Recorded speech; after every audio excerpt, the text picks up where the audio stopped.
Guðni Sigþórsson, Guðni, þið buðu upp á alvöru dramatík í síðasta leik. Þeir sóttu 3 stig í Njarðvík. Síðasta spilna leiksins 1-0. Það var vel gert hjá ykkur. Já, mjög vel gert að halda einbeitingu alveg fram á síðustu bara spilna leiksins. Þetta sýnir enn og aftur að þetta er ekki búið fyrir að búið að fluta. Nei, það sjálfsögðu ekki. Herðu, næsti leikur, það á morgun, þá koma Framarar hérna.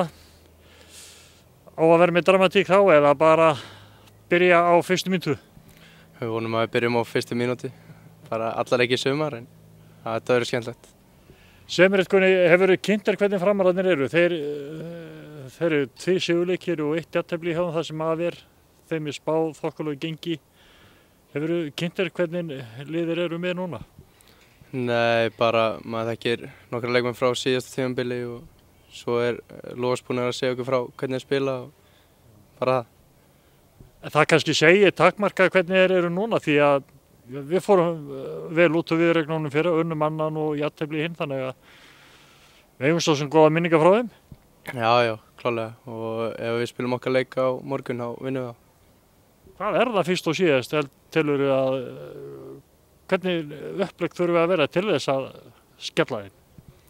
Ég veit það ekki, bara gera það sem við erum búin að gera í vetur og núna í byrjun á tímabilinu og vera bara klárir. Við erum ekkert að velta sér mikið upp á þeim, þetta er bara lítið eigin barm, hvað þið geti gert. Já, nokkulega, bara spila okkar leik. Þú ert klár? Ég er klár. Er ekki þokkaleg stemming í hópnum, er ekki aðrir klárir líka, er ekki barist að fá að vera með? Jú, sjálfsögðu, það er mjög góð stemming í hópnum og að vilja allir vera í liðinu. Þú ert búinn að spila alla leikina 3 og komið í sögu, þannig að þú væntanlega vonast þess að fá tækifæri aftur á morgun. Já, sjálfsögðu, vonast til að spila alla leiki bara. Gangi ykkur vel. Takk fyrir það.